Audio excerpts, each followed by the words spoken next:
All right, this is the section where we're talking about the role of the pilot. And I think we should be acting as the pilot maybe around 10% of the time. I have plucked this number out of thin air, but I think it's roundabout accurate. Pilot 10%, plane 80 to 85%, and engineer maybe 5 to 10%. Those are the general proportions that I try to think of. And the role of the pilot is to set the course for the plane. Now, the way that I think about this is that there are very few moments in the day where we actually have some sense of clarity about what we need to do, what our purpose is. For me, that's usually first thing in the morning. I usually wake up, I will have a shower that gets me fully energized, make my morning cup of coffee, and then I will sit outside on the balcony or at my desk or on the sofa, depending on how lazy I'm feeling, and I'll kind of make a vague plan for the rest of the day. Normally, I do some journaling in day one, the app. I occasionally use the morning pages tactic, which involves just kind of freehand typing out whatever you want. Technically, you're supposed to kind of write it down, but I prefer typing it. And once I've gotten everything off my mind, I will look at my calendar, look at my to-do lists, more on that in a second, and I'll try and figure out what actually I need to do in the day. And so in the morning, I'm setting the intention for the rest of the day. And that's kind of what the role of the pilot is. The role of the pilot is to make sure that the output that we are going to output is actually useful, i.e. it's in line with what we need to be doing and what we want to be doing. And there's lots of different ways that we can think about that. To be honest, most people probably don't really have a problem with the pilot section. If you're a beginner to the productivity realm, and this was certainly me a couple of years ago, most of us have an issue with the plane aspect of it. And so if you don't care about the pilot at all, feel free to move on to the plane section of this class. But for me now, honestly, like the thing that I struggle with most is the pilot, like making sure that the stuff that I'm getting done is the stuff that I need to be doing and want to be doing, and thirdly, that I'm leveraging my time and attention appropriately. And so for the lessons in this section, we're gonna split up the role of the pilot into 3 parts. We're gonna talk about the short term, the medium term, and the long term.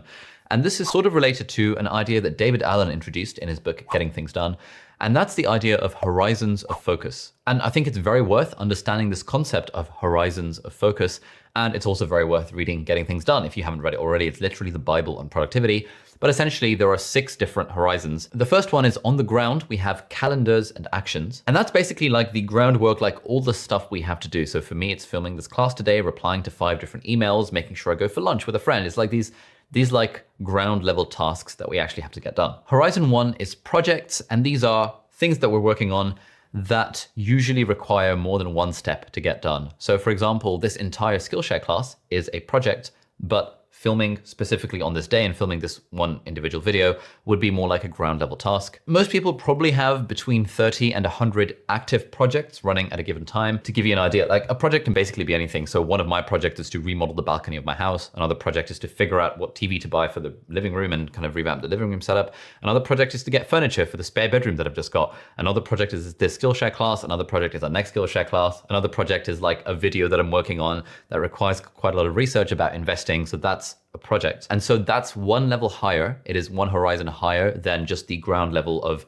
reply to this email, do this thing, write this script. Horizon 2, so ground level, horizon 1, horizon 2. Horizon 2 is areas of focus and responsibility. And so these aren't really projects because projects usually have a deadline or a finishing time. These are essentially balls that we want to keep in the air basically throughout our whole life. So in my context, that's things like the house. That would be one area. It would be things like my YouTube channel. That's another area. It would be things like my business on the side. A third area. Number 4, relationships, a general area that I want to keep up. If you're a parent, one of your areas might be Johnny. That's the name of your son, and all the stuff associated with that. It's like, so it's not quite projects, but often projects will fit into one of these areas of responsibility. So we've got ground level, we've got projects, we've got areas. Then horizon number 3 is goals and general objectives. These goals can be personal or they can be professional. Goals is a bit of a gray area. We'll talk more about that in the goals section in this class. But essentially, we're kind of asking ourselves, like, where do we actually want to be going? What's the point? And based on our goals, we might be generating projects accordingly. So for example, one of my goals is to become a Gymshark athlete. And to become a Gymshark athlete, i.e. an influencer working for Gymshark, the gym clothing brand, I'll need to get more hench myself, start eating better, and start sharing more content online about kind of fitness and health and all that kind of stuff. So while becoming a Gymshark athlete is a goal, it's not feasible for me to work towards becoming a Gymshark athlete because it's just got way too many components. And so I will split that up into different projects, and those projects will have different actions, and then I'll kind of know what I have to be doing to get there. Horizon number 4 is the 3 to 5 year vision. Again, bit of a gray area. I'm not too much of a fan of thinking so long term, but we'll talk more about that in the later video. And then horizon number 5 is principles and purpose. Like, what are you on this earth to achieve? What do you want to get done? What value do you want to add to the world? What sort of person do you want to be? Kind of the very, very kind of high level overview of what you want from your life. And so those are the 6 horizons of focus that David Allen talks about. And I think even if we're not really going to use them, well, we're going to use projects and actions and areas and stuff. Even if we don't care about the more abstract ones, I think it's generally useful to understand them, because in our role of being the pilot, we want to make sure that we're not just kind of mindlessly going after task after task after task. We actually do want to step back a little bit and think about what's the point.